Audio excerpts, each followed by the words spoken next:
itu banyak banget ular. Ada ular yang warnanya kuning putih, ada yang warnanya hijau, full hijau. Nah, di dekat pohon itu ada pocica lagi ngeliatin Andin, mukanya geradakan. Andin di situ langsung kayak teriak, mukanya hancur, ada pocica, mukanya hancur banget, jelek banget.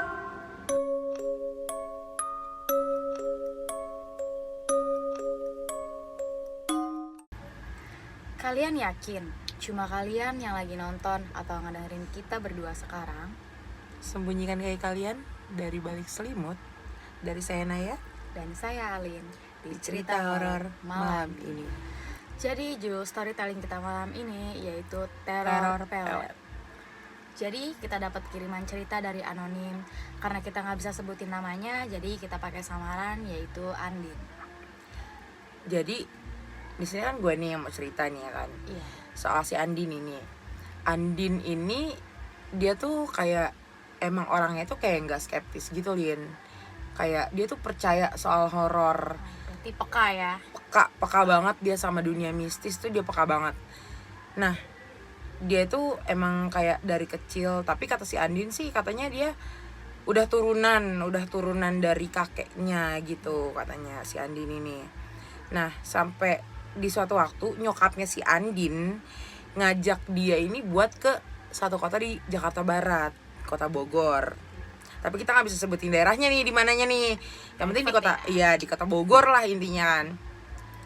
Kita sebut aja nama desanya itu Desa Matahari.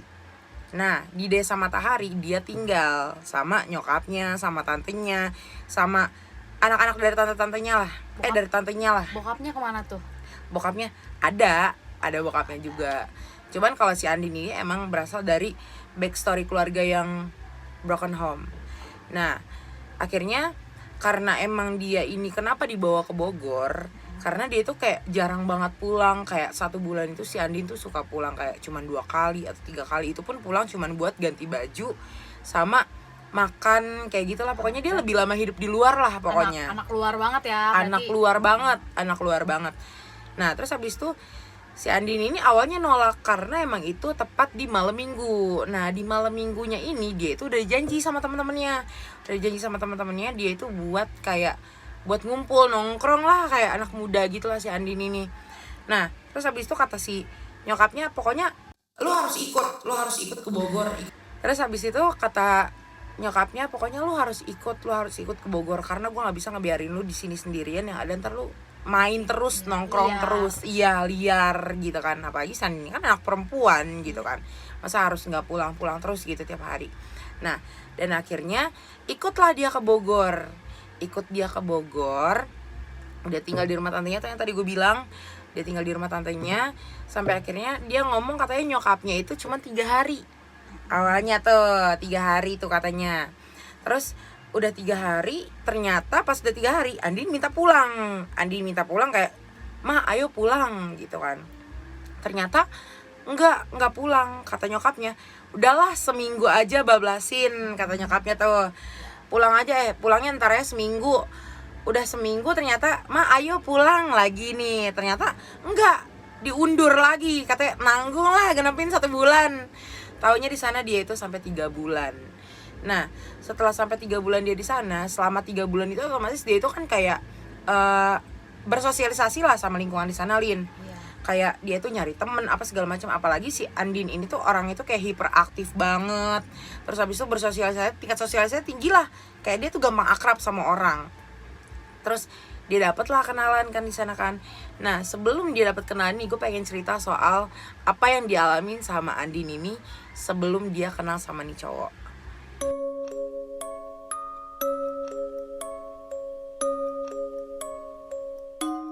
Nah, pas udah dia di rumah tantenya nih, udah sampai nih, dia kan dijemput tuh sama tetangga tantenya tuh, dijemput sama yang namanya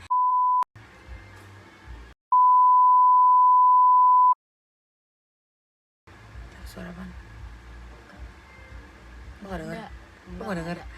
Demi Allah, ada tadi dari Yarsi, makanya gue nengok. Terus abis itu dia dijemput sama tetangganya namanya Baim.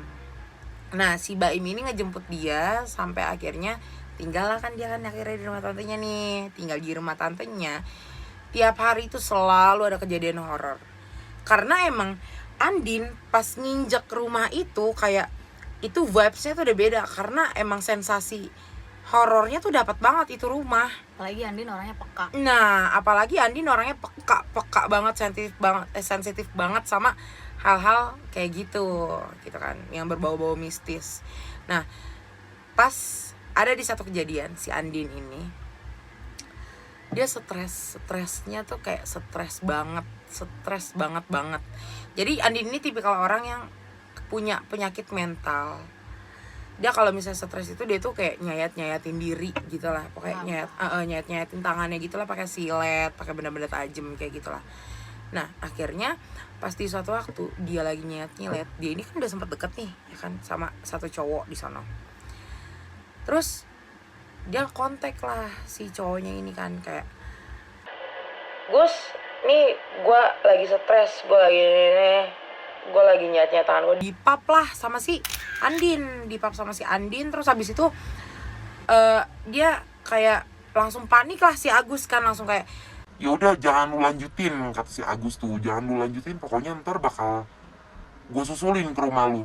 Nah emang posisinya itu kayak ini rumah nih, ini atas nih kan, dia kan nyayatnya itu di bagian atas ya kan, di bagian lantai 2. Ini naik tuh si Agus dari tangga atas, ini terasnya nih. Nah dari tangga naik ketemu teras, di sini nih dia nih. Siletnya itu yang bekas itu langsung dilempar sama si Agus ke atas genteng orang. Lap yang bekas ngelap darahnya pun dilempar sembarangan aja sama si Agus. Itu gak ada kejadian apa-apa. Di keesokan harinya itu dia lagi kayak lagi leha-leha lah gitu, lagi santai kan. Jadi pintu 2 nih gini nih, pintu 2 dempet gitu kan. Dari bawah kolongnya itu tuh kayak ada celah sedikit, jadi kalau seandainya kita ngintip itu tuh kelihatan gitu kan ada kaki orang gitu. Nah akhirnya dari situ angin masuk dari luar tuh, kehembus dari depan ke dalam, angin kehirup dong otomatis, dan di situ bau banget anyir darah anginnya. Akhirnya di situ si Andin tuh dia itu searching arti bau anyir darah kayak gitu-gitulah, pokoknya dia searching lah pokoknya. Nyari tahu kenapa tiba-tiba bau anyir darah semerbak banget nih gitu kan. Dan ternyata di situ di Google ngomongnya katanya ada Mbak K. Nah, di situ si Andin langsung kayak gila, ada Mbak K berarti depan pintu. Ngintip, dia ngeberaniin diri buat ngintip, tapi enggak ada apa-apa di situ, bener-bener enggak ada apa-apa. Nah, terus abis itu baru kejadian horor pertama, nyium bau anyir darah. Sampai akhirnya dia kenal tuh sama satu cowok tuh. Itu juga banyak banget kejadian ke arah rumah. Baru jalan mau ke arah rumah si cowok itu aja udah bau banget, udah ini banget gitu, banyak kejadian aneh, banyak banget. Dan sebelum kita masuk nih ke dalam rumah si cowoknya ini nih, kita balik lagi ke rumah itu dulu, rumah tantenya dulu. Itu kan baru kejadian pertama. Kejadian keduanya itu, jadi dari lantai 1 turun tangga, berhenti, turun tangga lagi, ngerti lah pasti maksudnya kalian ya. Jadi turun tangga, berhenti, itu ada pintu dapur, pintu ke arah dapur. Nah si Andin tiap di di dapur itu selalu ngedenger kayak suara gerungan gitu, gerungan kayak suara genderuwo. Sempet dia nanya sama tante-tantenya itu kan kayak orang bisa gitu ya. Nah orang ngerti, sampai akhirnya dia nanya, Tan, Andin ngedengar suara gerungan deket dapur, itu suara apanya? Kayak suara genderuwo katanya gitu. Terus habis itu kata tantenya, oh iya, di rumah belakang, di belakang dapur itu kan kayak ada rumah gitu, rumah warga. Tante ngomong katanya, tantenya si Andin itu dia bilang ada yang melihara. Dia ngomong ada yang melihara genderuwo di belakang. Terus habis itu, oh jadi Andin gak takut karena itu peliharaan orang. Andin pikir gak bakal ganggu, paling cuma suara gerungan-gerungan biasa lah. Sampai akhirnya Andin ditampakin di dapur itu ada nenek-nenek berdiri di depan kompor. Jadi ini meja dapur kan, atasnya ada kompor. Di depan kompor, pas banget di depan kompor, itu ada nenek-nenek tua. Itu rambutnya panjang ngejuntai ke bawah, ubannya juga banyak, tapi lebih banyak kan rambut hitamnya. tapi ada uban-ubannya. Nah itu bajunya jubah hitam, bukan jubah tuh kupluk gitu, bukan ya, kayak baju hitam, kayak baju kuntilanak cuman versi hitamnya lah gitu lah. Kayak daster langsungan. Iya, daster langsungan gitu warna hitam. Nah terus setelah dari situ Andin udah nggak berani ke bawah sendiri karena dia udah trauma berat banget kan sama yang namanya ngeliat-ngeliat kayak gitu. Nah ada di satu waktu dia turun ke bawah bareng-bareng tuh sama adik-adiknya kan, anak-anaknya tantenya dia. Turun ke bawah, dia ke kamar mandi kan, jadi turun, berhenti di dapur, turun lagi, lurus dikit, lewatin sumur, itu baru kamar mandi tuh. Nah pas balik dari kamar mandi kan naik tangga lagi tuh dia tuh, naik tangga lagi. Nah pas tangga sebelum berhenti di dapur sini naik ke atas, itu tuh di sini tuh di tangga sini itu tangga bawah 1, 2, 3, di sininya ada jendela kecil gitu, jendela kecil seukuran seginian lah, pokoknya gede lah jendelanya, cuman gak gede-gede banget. Abis itu ternyata itu jendelanya itu ditutup rapat pakai papan, ada 2 papan gitu, pokoknya ditutup, dipantek gitu kan. Nah di balik papan itu ada inian, ada kain gitu kan, ada kain, ditutupin kain. Nggak ngerti fungsi kain putih itu buat apa. Kata si Andinnya juga pas dia lagi naik, adik-adiknya udah pada duluan tuh naik tuh ke atas tuh, adik-adiknya tuh, adik-adiknya udah pada naik ke atas duluan. Dia berhenti di depan tangga. Kenapa? Karena itu tiba-tiba kain yang tadinya rata ngegelembung sendiri. Kayak ada yang niup gitu ya. Iya, kayak ada angin dari dalam, yang padahal itu jendela, dalamnya kan ruangan. Itu ruangan kosong, nggak ada apa-apa. Dan itu tuh nggak ada sirkulasi udara sama sekali. Yang bingungnya itu angin dari mana. Sampai itu kayak sampai ngegelembung itu berarti kan anginnya banyak, anginnya kenceng ya kan. Akhirnya di situ Andin naik buru-buru lari ke atas. Nah di dapur lagi nih, tapi di kejadian di hari yang berbeda. Dia lagi masak pagi-pagi dia lagi masak, berdiri di, jadi kan dapur itu kan, meja dapur itu kan ngolong gitu ya, ngolong gitu meja dapur. Nah di kolong situ dia lagi masak, ngegoreng gitu, nggak tahu masak apa dia. Ada yang ngejilat kakinya. Shit. Gila, ada yang ngejilat kakinya. Dia nengok ke bawah, mau tahu apa? Anak tuyul. Lagi masak, api posisi masih nyala nih, si Andi nih langsung lari, dia turun ke bawah kan. Turun ke bawah, dia langsung bilang katanya, "Tante, di dapur ada tuyul." Tuyulnya siapa ya? Tante bilang, "Oh, tuyulnya tukang bakso yang di bawah." Berarti emang pakai pesugihan. Iya, baksonya. emang pakai pesugihan tukang baksonya. Nah pokoknya ya banyak lah kisah-kisah ini horornya si Andin ini nih ya, yang selama di rumah itu. Pokoknya emang rumah itu terkenal angker banget. Sampai di dalam sumur aja Andin sering banget denger suara orang-orang nangis. Sampai Andin lagi mandi, baru mau mandi pagi nih, Andin mau mandi pagi nih, masuk kamar mandi ngeliat di dalam bak banyak ular. Percaya apa enggak, itu banyak banget ular. Ada ular yang warnanya kuning putih, ada yang warnanya hijau, full hijau. Itu bener-bener banyak banget ular. Ada yang merah hitam. Nggak ngerti itu si Andin bisa ngeliat ular itu dari mana. Andin naik ke atas, bilang lah sama tantenya, "Tan, di bak kamar mandi banyak banget nih ular nih, mau mandi nggak bisa nih." Kata si Andin gitu kan. Kata dia, "Ya udah baca-bacaan aja, sebisa lu," kata tantenya. Akhirnya si Andin baca-bacaan sebelum masuk kamar mandi. Masuk kamar mandi, ularnya hilang. itu gila, bener-bener emang sehoror itu rumah tantenya yang di Bogor itu tuh, emang sehoror itu. Nah kita balik lagi nih ke si Agus yang kata deket sama si Andin ini kan, pacaran sama si Andin ini. Main lah kan dia kan, jadi posisi ini pagar rumah Andin nih, ini pagar rumah Andin, maju dikit, serong dikit ke sini itu ada gang ke arah bawah gitu pokoknya. Nah masuklah dia ke sana kan.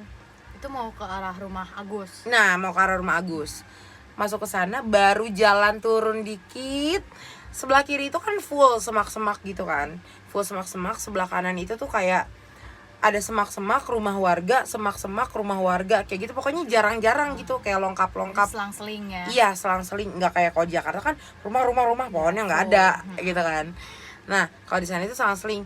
Nah yang dia lihat itu dari deretan sebelah kiri. Sebelah kiri itu dia mau tahu mau lihat apa, Lin? Dia lihat ada cewek berdiri, palanya gini sambil begini gini.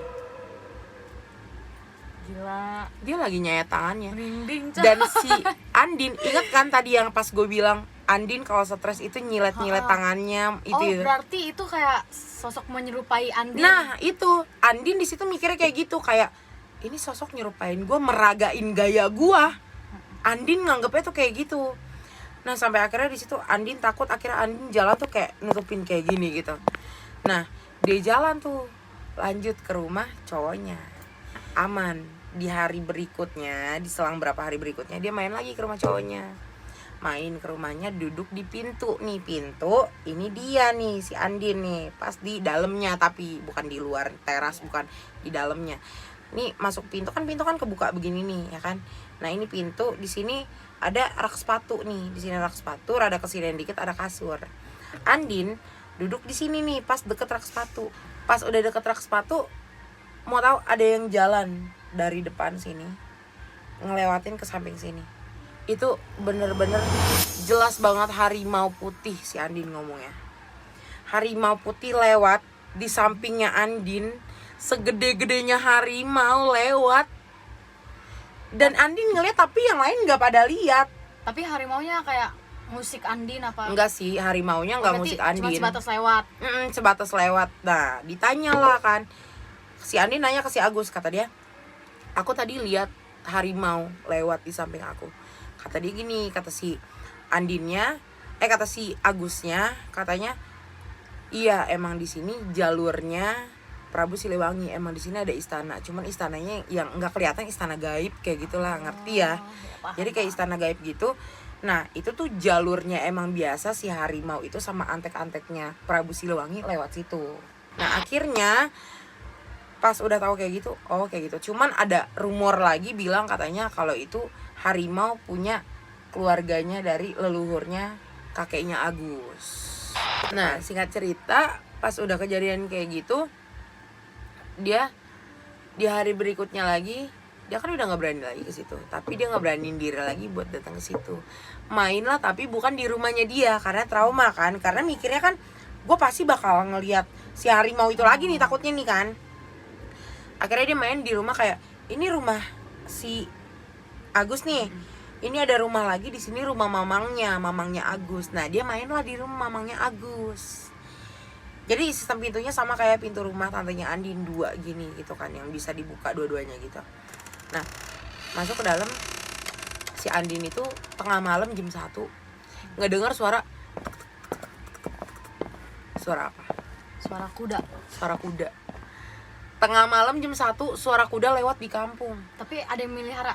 Nah justru ditanya sama si Andin, diginiin kan, ya emang di sini ada yang melihara kuda, kata dia gitu kan. Kata si Agus apa, Nggak ada di sini yang melihara kuda. Kok kamu tiba-tiba nanya kayak gitu? aku barusan dengar suara kuda, masa kamu nggak dengar, kata si Andin. Berarti yang denger Andin dong. Andin ngintip dari, jadi kan nih jendela, pintu 2 jendela. Nah dari jendela yang ini nih Andin ngintip, buka hordingnya dikit. Pas ngintip, jadi kan jalanan keluar pintu itu tuh kayak ada turunan gitu kan ke bawah kan. Nah di situ ternyata pas Andin ngintip ngeliat ke arah bawah, itu ada kayak tentara Jepang yang kayak, ini topi Jepang nih begini, terus habis itu kayak ada iniannya gitu. Iya iya, Mm-mm. paham. Ada itunya. Terus dia lagi naik kuda, dan posisi Andin ngintip, tentara itu juga lagi nengok ke arah dia. Gila, itu bener-bener gue ngebayangin aja kayak, ih Skripsi apa sih itu malam-malam tengah gila, malam. jam 1 tiba-tiba banget ada suara kuda. Dan ternyata di situ pas ditanya sama cowoknya juga, cowoknya nggak dengar apa-apa, nggak dengar suara kuda, nggak dengar suara lari-lari kuda, nggak dengar sama sekali. Nah dari situ dia akhirnya minta pulang, cuman pulangnya dia nggak berani jam segitu karena dia takut ngelihat yang nyayat-nyayat itu lagi. Mau nggak mau nunggu subuh ya kan, nunggu azan subuh dulu lah minimal. Akhirnya azan subuh bunyi, langsung dia pulang ke rumah. Pokoknya banyak banget hal-hal yang nggak terduga-duga nih. Nah singkat cerita, si Andin ini kan sama Agus kan udah lama nih berhubungan nih, 3 tahun ya kan. 3 tahun dia pacaran, akhirnya mereka memutuskan untuk menikah, untuk menjenjang ke serius ya. Jadi ya menuju nikah ya, walaupun Ja- banyak gangguan pasangan, ya. Nah tapi FYI, si Andin ini dia itu gampang banget kesurupan. Enggak iga jarang, enggak, si Andin ini enggak iga jarang. Kan rata-rata kebanyakan kalau misalnya kesurupan itu kan yang punya iga jarang. Dia mah enggak iga jarang, cuman emang karena katanya sih keturunan dari kakeknya, makanya sampai dia tuh gampang banget kerasukan kayak gitu.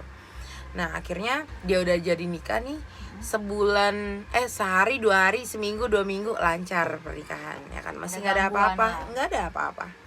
Sebulan setelah nikah, sebulan lebih setelah nikah itu dia dapat gangguan, kayak dari dia ngerasa dirinya dia tuh nggak enak gitu kan, tapi kayak aneh gitu, dia ngerasa aneh kok kayak kurang gitu. Nah FYI juga nih, si Agus ini kan sama si Andi tinggalnya itu ngontrak ya. Pas udah nikah itu dia tinggalnya ngontrak. Ngontrak itu kayak jarak ini rumahnya nih. Nah jarak turun dikit gini nih belok kiri itu ke rumah orang tuanya. Oh berarti nggak terlalu jauh ya? Nggak terlalu jauh lah. Nah berhubung di situ masih lingkupan rumahnya, banyak dong teman-teman dia kan yang pada main ke rumah kayak, weh pengantin baru Gus gitu kan. Nah pada nongkrong di depan teras nih, pintu rumah nih, ini teras nih di depan nih, pada nongkrong depan teras, pada ngopi.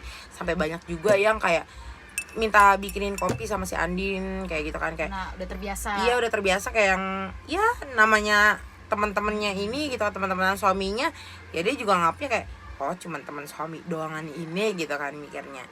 Tambah di situ juga emang ada adik iparnya juga yang di situ ikut nongkrong gitu, jadi ya mikir masih aman lah, masih ada pihak keluarga gitu kan, masih fine aja. Nah akhirnya sambil ngerokok kali ya, terus singkat cerita nih, si Andin ngerasa kayak hubungan sama suami itu semakin renggang. Kayak dia tuh ngerasa dari hubungan seksual juga dia udah kurang gitu kan. Pokoknya kayak kurang lah, pokoknya kurang harmonis lah. Dibilang banyak berantem mulu mah nggak banyak berantem mulu, cuman kayak ngerasa suaminya tuh asing buat dia. Nah ada satu laki-laki yang kepikiran terus di dalam pikirannya si Andin, salah satu temennya Agus yang sering nongkrong di depan. Nah akhirnya dia itu udah dibilang ya, pas di satu waktu maghrib, kan emang kalau maghrib itu kan gak boleh tidur kan, dia udah ngewanti-wanti suaminya kayak, kamu jangan tidur, aku takut. Posisi juga lampu gelap tuh, posisi lampu gelap. Tapi si Agus tuh nggak mau bangun dia nggak mau bangun, dia kayak mikir ngegampangin gitu, kayak apaan sih, aku ngantuk, aku pengen tidur, kata si Agus kan. Berarti dia kayak sepele lah ya. Iya nyepelain banget kan. Akhirnya di situ selang berapa menit ternyata si Andin sesak napas. Dia sesak banget napasnya, ngebangunin tuh udah mukul-mukul suaminya, udah kayak yang bangun ya, aku sesak kayak gitu kan. Tapi ternyata suaminya nggak bangun. Suaminya bangun itu katanya pas dia itu udah nggak sadar kenapa, kesurupan. Andin kesurupan. Akhirnya pas Andin sadar itu dia udah rame orang, POV dari orang-orang yang ngeliat di kesurupan, dia ngamuk-ngamuk, dia bener-bener kayak teriak-teriak. Akhirnya pas dia udah kayak gitu, udah sadar, disadarin itu sama mamangnya Agus juga, yang rumahnya nggak jauh juga, cuman kayak dari rumah mamangnya yang tadi gue denger suara tek-tek suara kuda tuh, sebelahnya itu rumah mamangnya. Nah akhirnya udah sadar, dibawa lah tuh si Andi nih ke rumah mertuanya buat ngungsi itu, Lin, buat ngungsi. Si Andi udah wanti-wanti nih suaminya nih, yang aku takut mau keluar rumah, aku takut masih kayak rawan ya. Iya masih rawan karena perasaan aku nggak enak gitu kan. Nah suaminya inisiatif buat nutupin Andin pakai kain, dikelibatin kain gitu kan, namanya kayak, tahu nggak sih kayak orang neduh hujan gini doang gitu kan masih kelihatan dari sini kan, kanan kiri masih kelihatan. Iya ya, masih kelihatan, meskipun segini doang kan, sebelah sini masih kelihatan. Iya. lagi lewat nih kan ketutupan gini tuh, lagi lewat ngeliat dari sebelah sini, keluar rumah belok kiri lurus terus, sebelah kanan itu kayak ada rumah, ada tembok setengah doang tuh, temboknya setengah badan segini doang gitu. Itu atas belakang tembok itu tuh ada pohon pisang sih kata si Andin, ada pohon pisang. Nah di deket pohon itu ada pohon cicak lagi ngeliatin Andin, mukanya geradakan. Andin di situ langsung kayak teriak, mukanya hancur, ada Pocica, mukanya hancur banget, jelek banget. Di situ dia langsung wah teriak histeris, saya histerisnya di situ tuh. Terus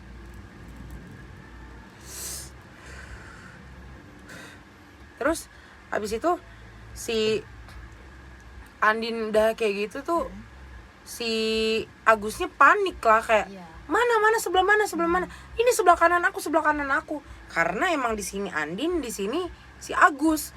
Nah Pocicanya di sebelah Andin di sini nih, karena tembok kan. Kalau sebelah sini tuh kayak got gede gitu. Terus habis itu akhirnya makin ditutupin tuh, itu selimut tuh sampai ke depan gini lah gitu, nutupin semuanya. Akhirnya Andin jalan diarahin, lihat bawah yang penting gitu kan. Akhirnya udah sampai di rumah, Andin bilang, kata Andin gini, aku capek, aku pengen istirahat dulu, aku ngantuk, kata dia. Pas Andin taunya Andin tidur nih, tapi POV dari orang tuanya si Agus, dari si adiknya Agus juga tuh yang laki-laki, kita sebutlah namanya Rija. Dari si Rija ini sama si Agus sama orang tuanya sama adik-adiknya yang lain 2 cewek, itu bilangnya si Andin gak tidur. Terus ngapain? Andin melek dengan posisi tiduran lurus begini, tapi palanya ke atas melek begini. Terus Akhirnya diajak ngomong, tapi kayak kaku, gimana sih, kayak kaku, kayak bukan Andin. Tapi nggak ada yang notice satupun kalau emang itu bukan Andin, nggak ada yang notice. Karena kan Andin ngomongnya mau tidur tapi kok nggak jadi gitu kan. Kok nggak jadi ya, orang-orang mikirnya kayak, oh paling nggak jadi ngantuk kali, apa masih mau melek kali gitu kan, paling orang-orang situ mikirnya. Aku lapar, mau makan apa, ditanyakan sama Agus kan. Aku mau makan sate, kata Andin. Mau beli sate yang di mana? Mau sate Surabaya. tapi itu posisi bukan Andin. Itu posisi bukan Andin. Mau sate Surabaya. Agus bingung nyari sate Surabaya di mana, sedangkan itu di Bogor. Sate Surabaya, posisi kota Bogor. Nyari di mana nggak ada, paling tukang sate biasa ada, kata si Agus. Notice si Rija, adanya si Agus. Wah, bukan si Andin. Dia udah notice tuh. Nyolek si siapa namanya?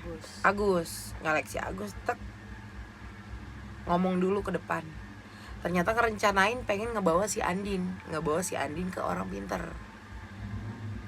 Ternyata di jalan itu yang nih POV-nya Agus nih ya, ngeboncengin Andin itu kan emang badannya tuh rada gede ya si Andin ini ya. Yang biasanya ngeboncengin rada berat, ini bener-bener enteng kayak nggak ngebawa orang. Terus nyampe, Pas Andin naik pun nggak berasa, berarti nggak ada kayak nggak bawa apa-apa lah ya, kayak nggak bawa sendiri kosong lah ya. iya, kayak kosong aja di belakang. Makanya makanya Agus tuh kayak make sure si Andin banget kalau Andin kayak diajak ngobrol terus, Andin masih ada kan, Andin, Din, kayak pokoknya dipanggil terus diajak ngobrol terus, kayak make sure dia tuh masih ada gitu di belakang. Karena emang seringan itu, yang padahal emang si Andin tuh badannya tuh rada gede gitu kan. Terus habis itu pas udah nyampe di sana, kenapa bisa dibawa padahal tadinya dibawa ke orang pinter, kayak gitu kan. Enggak mau. Awalnya kayak gitu, dia tuh nolak. Akhirnya diiming-imingin lah, kita jalan-jalan, kita beli sate Surabaya apa segala macam kayak gitu. Akhirnya baru mau dengan iming-iming jalan-jalan, tahu-tahu mampir ke rumah orang pinter. Sebutlah kita Kiai, dah Pak Kiai aja. Nah di rumah Pak Kiai, Andin turun, Andin di situ nunduk, dibawa ke dalam ya kan. Jadi kayak di teras ada pintu masuk ke dalam, ke ruang tamu dalam. Tapi ruang tamu itu kayak ngeleseh gitu, nggak ada bangku, nggak ada kursi, nggak ada, cuman ngeleseh gitu doang. Di situ tek, Andin sadar di depannya ada Thomas ini temennya dari Rija, temennya si Agus juga, bestinya banget tuh. Di depannya ada hadapan Thomas, nanya sama si Thomas, Mas, ini gua kok tiba-tiba ada di sini? si Andin. Terus habis itu kata si Thomas katanya gini, Lah iya, emang dibawa ke sini kan. Emang nggak tahu. "Gak tahu orang gue, tadi gue tidur, kok gue tiba-tiba ada di sini? Sulap banget nih gue tiba-tiba ada di sini nih." Andin. Iya, ini ada di mana sekarang posisinya, ini di mana, daerah mana? Terus habis itu Agus mana? Nyariin suaminya tuh si Andin tuh ya kan. Nah, Agus ada di depan sama Rija gitu kan. Terus maksudnya kenapa gue bisa ada di sini? Si Andin bingung lah. Orang tadinya lagi di rumah tidur kok tiba-tiba ada di rumah orang gitu kan, rumah yang beda. Terus habis itu akhirnya pas ditanya ternyata dia kesurupan. Dia baru tahu di situ kalau dia kesurupan. Dari POV-nya Thomas nih, sebelum Andin sadar ternyata dia kayak banyak-banyak nanya. Kayak nanyanya tuh kayak, "Itu apa?" Padahal itu Magicom. Kayak, "Itu apa sih? Itu apa?" Kepo ya Iya, berarti. pokoknya kepo lah, banyak nanya lah nih. Setannya ini nih, jinnya ini yang masuk ke dalam tubuh Andin kayak, "Itu apa? Itu apa? Itu apa?" Kayak gitu lah. Pokoknya penasaranan lah orangnya lah. Terus habis itu udah tuh pas udah sadar, Andin keluar, kiainya ngomong gini, "Udah sadar, bisa ya lepas sendiri." Terus yang padahal di rumah aja dilepasin sama yang saudaranya si itu, yang mamang itu nggak bisa lepas. Sedangkan datang ke rumah kiai itu cuma duduk bentaran berapa menit doang, dan POV dari Thomas dia nanya-nanya bentaran, nggak lama tek langsung sadar si Andin keluar sendiri. Langsung kan di situ kan dia kan di iniin tuh, di apa namanya, dibawa keluar, langsung di iniin, di apa kayak ditarik gitu, pokoknya dari belakang gitu kayak diobatin gitu loh, biar dibersihin sepenuhnya lah.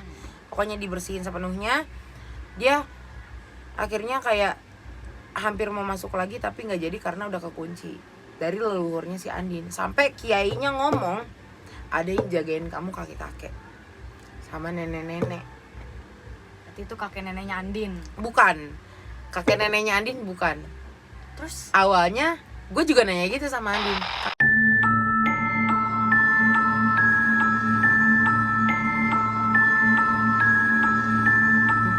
"Kakek nenek lu?" Kata dia, "Enggak, bukan." Terus? Kakeknya iya kakek gue, neneknya bukan. Terus nenek siapa? Neneknya itu Nyai yang ngejagain dia tuh dari dia kecil. Berarti emang udah disiapin buat ngejagain Emang dia. iya, emang itu utusan dari kakeknya dia. Jadi sebelum kakeknya ngejagain dia, udah Nyai duluan yang ngejagain dia. Nah, yang tahu si Andin ini cuman dijagain sama abangnya doang tuh cuman Andin. Andin tuh nggak tahu kalau misalnya dia tuh dijagain sama kakeknya, dijagain ada Nyai, dia nggak tahu. Dia taunya itu emang ada perempuan yang jagain dia, sosoknya itu setengah manusia setengah ular, megang tongkat kepala ular. Dia tahu, tapi nggak tahu kalau emang itu Nyainya. Berarti mungkin dia taunya tuh kayak sosok yang ngikutin dia gitu. Iya, yang ngikutin dia, yang dia tahu tuh kayak gitu. Nah, terus habis itu kan Andin tuh kayak ngeyakinin kayak nyari kepastian lah gitu kan. Ciri-ciri Nyai yang ini kayak begini bukan yang setengah manusia setengah ular, bukan yang di mukanya itu banyak sisik-sisik ular, bukan sih. Dibilang sama kayaknya, iya bener, temanya hijau semua kayak pantai selatan kan, tapi bukan Nyai pantai selatan. Oh, berarti yang diliatin sama si Andin itu ular yang di kamar mandi. Antek-anteknya bisa jadi antek-anteknya, karena emang jagaannya dia itu ular. Nah, terus habis itu singkat cerita si Andin ini ditanya mau ngobrol nggak sama kakeknya, apa mau tahu nggak pesan dari kakeknya apa, atau mau ngobrol sama neneknya tadi gitu.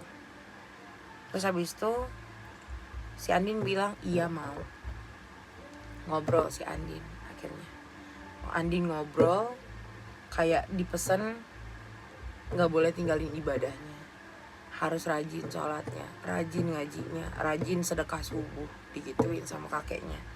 Pesan satu lagi kakeknya, kalau ngelangkah keluar rumah jangan lupa ngantongin garam batu, itu taruh di ini nih kayak kantong-kantong celana, makanya kalau misalnya dipegang nih kantong celananya si Andin itu pasti ngeres. kantong celana manapun itu pasti ngeres, karena ngeresnya ngeres garam. Terus dipesan juga sama kakeknya. Emang sebelum kakeknya ini ngasih tahu begini, orang tuanya nyokapnya tuh selalu ngasih tahu kayak kalau pakai daleman harus kebalik ya, kayak pakai CD. Kayak pakai CD tuh harus terbalik gitu ya, biar buat Penangkal lah. iya buat penangkal gitulah, biar kalau misalnya ada yang mau nyantet atau mau melet ya nggak percaya lah. Si Andin kan sempat nggak percaya, cuman kayak yang emang nggak nyangka gitu bisa sampai kayak begitu kan. Nah Andin nanya, kenapa sih saya sampai kayak begini gitu, kenapa saya bisa sampai kesurupan kayak begini sampai ngamuk-ngamuk. Nah Andin cerita semuanya. Andin mimpi, Andin cerita yang kata dia tiap mau tidur pules merem dikit dia ngeliat Pocica, merem dikit dia ngeliat muka Mbaka, nempok banget di dia. Dia cerita semuanya ke Kiai. Kiainya bilang udah tahu itu kiriman. Andin disantet? Enggak, Andin dipelet. Sama siapa? Orangnya nggak jauh-jauh, yang sering nongkrong di depan rumah Andin. Gila. Masih temen dari suaminya Andin. Oh berarti alasan dia nongkrong di situ karena emang buat ngeliat si Andin. Karena emang Andin ini orangnya kan sembrono. Dia itu kan nyisir, buang rambut sembarangan. Karena emang kiainya ngomong itu medianya rambut. Ya sih, kebanyakan rambut emang. Medianya rambut, kiainya ngomong. Makanya mulai dari situ Andin tuh kayak yang bener-bener dia tuh takut setakut-takutnya buat kayak bergaul sama teman-teman suaminya. Takut banget kejadian itu bakal keulang lagi. Nah akhirnya di situ dibersihin. Andin dibawa masuk ke dalam, ke tempat tadi dia baru sadar itu tuh. Andin dibawa masuk ke dalam, dibersihin lagi. Salah satu rambutnya Andin itu kayak ditarik gitu, ditarik tek ke atas, dicabut. Ini saya bakar ya, kata dia. Saya bakar buat buang semuanya biar bersih semua. Akhirnya udah tuh, pas udah selesai itu Andin pulang. Pas mau pulang dijegat. Sama siapa tuh? Sama kiainya. Kenapa? Kiainya ngomong, Jangan pulang, di depan ada ular gede ngehadang. Itu ular nyainya? enggak, Atau ular bukan kiriman? ular kiriman. Itu ular kiriman. Jangan pulang, ular gede ngehadang di depan. Bener-bener yang emang kok bisa gitu, ada orang sejahat itu yang sampai bikin si Andin itu kayak gitulah, kesiksa banget hidupnya. Kasian sih. Karena emang banyak banget sampai dia tuh ditampakin pocong segede-gedenya pocong. Emang kalian pikir pocong kecil-kecil gitu? Enggak, pocongnya gede. Oh, pocong kecil yang maling yang megang. Iya, pocong maling. Pocong maling anjir. Paling pocong keliling gak sih? Oh iya lagi pocong keliling. Keliling sampai ngebegal. Iya sampai ngebegal tuh, itu mah poling. Ini pocongnya pocong gede. Nah ditanya kan, dia kan nanya tuh sama kayaknya tuh, kok bisa sih nemu pocong segede itu? Nah itu pocong peliharaan. Pocong peliharaan orang itu ternyata rata-rata tuh gede-gede, segede rumah. Tahu gak sih lu rumah tingkat 3 Setinggi itu. setinggi itu? Oh, siap. Nih rumah yang di sini nih, yang rumah Engkongko ini, itu setinggi itu. Gila sih, gede banget. Lebar, gede, emang segede itu. Pocong tuh gede banget. Ya jadi gitu ceritanya dari si Andin. Tapi kalau misalnya dari sisinya si Andin tuh sampai sekarang tuh dia masih kayak ngerasa ngejanggal gitu gak sih? Janggal gimana tuh? Kayak Misalkan dia masih sering dapat gangguan, atau misalkan dia kayak masih dapat apa? kalau dibilang buat gangguan, itu si Andin enggak yang ngerasa gangguan yang gimana-gimana ya. Karena kan balik lagi ke backstory-nya dia dari kecil. Dia itu dari kecil karena emang Udah peka peka banget. Namanya kan udah darah turunan ya. Darah turunan orang bisa, mungkin emang diwarisin ke dia juga. Karena dari si Andinnya ini nih ngomong ke gua, dia ngomong katanya emang dia udah dititipin sama kakeknya. Udah dititipin. Dia ini Kristen, lahir Kristen, tapi dia diazanin sama kakeknya. Dan dipesan, orang tuanya itu dipesan sampai orang tuanya didatengin ke mimpi, jangan pernah sakitin Andin, jangan pernah pukulin Andin, jagain Andin karena dia spesial. Paham. Gitu.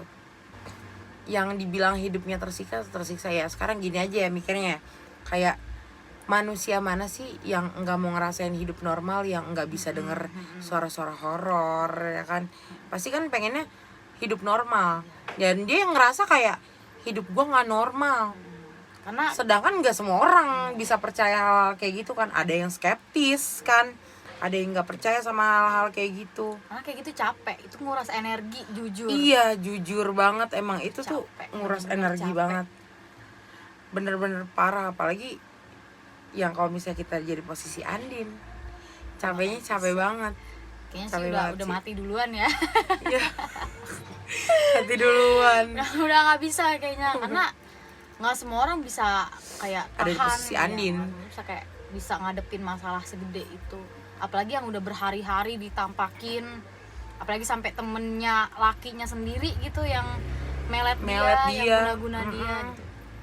Nggak nyangka sih, sampai udah tahu kayak gitu juga ya, keluarga dari pihak lakinya juga, ih kok bisa sih, kok tega banget. Kita minta doanya dari teman-teman, mudah-mudahan si Andin hidupnya bisa lebih bahagia lagi sama suaminya, si Andin bisa hidup damai sejahtera sama suaminya, biar dia nggak dapat gangguan-gangguan atau teror-teror lainnya lagi dari si Andin ini.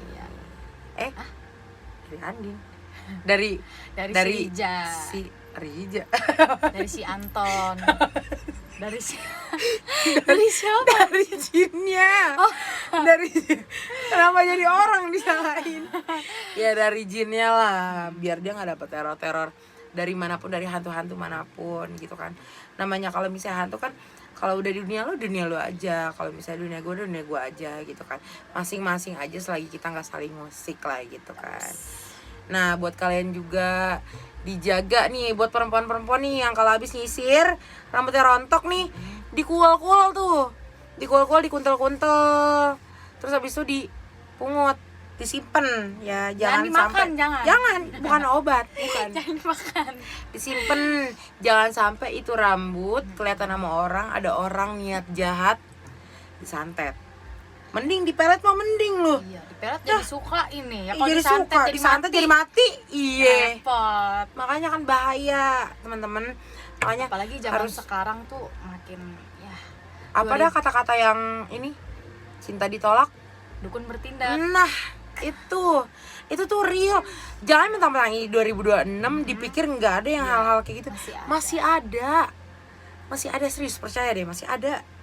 Dan Kayak buat gitu-gitu. Andin yang nonton ini, cerita kamu udah kita tayangin ya, udah kita ceritain. Semoga hidup kamu kedepannya makin lancar. Semoga Iya, hilang amin. dari gangguan apapun itu. Iya. Buat kalian yang mau cerita atau mau yang kita sampein ceritanya, boleh kirim ke Gmail yang nanti kita tulis di caption ya. Iya, nanti kita tulis di caption, ada di bawah. Nanti kalau misalnya mau ngirimnya lewat WhatsApp, bisa dari WhatsApp sini juga. Di sini juga ada WhatsAppnya Alina. Iya. Ada Ntar dua. tinggal terserah mau pilih ceritanya ke Naya apa ke Alin, terserah. Karena sama Yang penting, aja ya. karena cukup segini aja cerita dari kita. Sampai ketemu di video next berikutnya. Bye bye. Bye bye.